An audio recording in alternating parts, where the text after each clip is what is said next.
Hey guys, how's it going? Brendan here, aka Mr. Weaverface. As always, thanks for watching and please consider subscribing to the channel. Yes, it finally happened. I finally received a negative feedback on eBay. Took 14 freaking years for it to happen. But yeah, when it happened, I was looking at my feedback. It was at 522 and the next day I saw it tick down to 521. I was like, oh, what? So I was a little perturbed, but then I was thinking, oh, this probably has something to do with the idiot buyer that bought one of my Super Nintendo lots. So let me just go through this, how I handled this. I don't know if this is the proper way to handle negative feedback on eBay. But this is how I handled it. So I had this listing for Super Nintendo, a RF cable, and 2 controllers. And that was listed in the title, that was listed in the photos, that was shown in the photos, and that was listed in the description. And then I get the following text messages. Let's go through them there, through the messaging system of eBay. So the first message I got was, hello, I received the Nintendo. I received the Super Nintendo. I received Nintendo this afternoon. Correct me if I am wrong, but are there pieces missing? And I replied back, what are you missing? Or what did you receive? She replies, it shows a working Nintendo in your photo. It came with everything in photo, but doesn't turn on at all. Are there PC missing?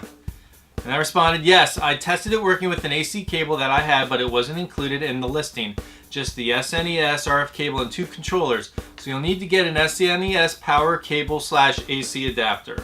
Sounds simple, right? But here we go. This is where it gets good. And she responds, well, you should have mentioned that cable was not included and I would have not purchased it. That's very disappointing. And then I said, I mentioned what was included in the listing. I did not list an AC power cable. I wish you would have asked me for clarification before purchasing.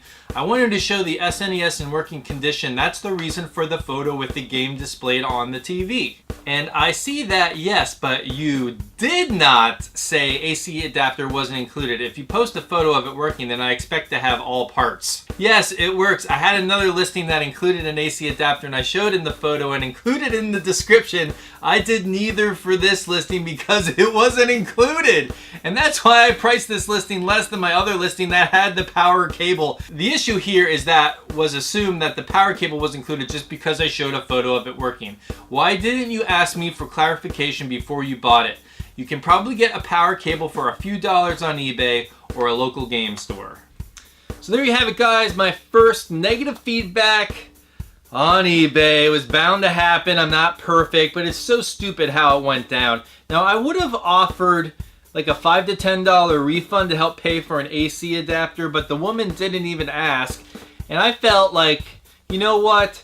I'm not going to voluntarily give her a refund. You got to draw the line somewhere as a seller. If I'm giving refunds for stuff that wasn't even included in the listing, that's freaking ridiculous. But I'm a nice guy, so I kind of felt, you know, guilt-ridden with that. But I was like, no, I gotta do this. Like a young child that you're raising, you got to discipline it once in a while so they, you know what they're doing later on in life.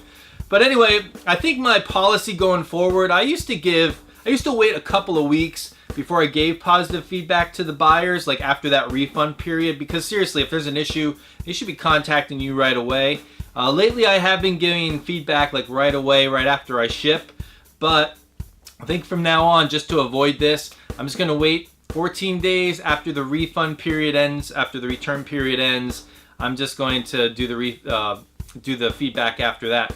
Now, if someone has a higher feedback than me, then I'll definitely leave it right away. But if someone has lower feedback than me, there is no way that I'm leaving feedback right away. It's just not happening anymore. So I hope you guys enjoyed the story, how I dealt with my first negative feedback on eBay. Life goes on. It's not a big deal. If it happens to you, don't worry about it. There are other brighter things in life. But did you guys think I handled that well? Do you think the seller deserved a refund? Do you think I should get my negative feedback wiped clean? Let me know in the comment section below. Hopefully you guys enjoyed the story. Thanks for sticking in, staying tuned, and thanks for watching. I'm Brendan, aka Mr. Weaverface. Make sure to subscribe.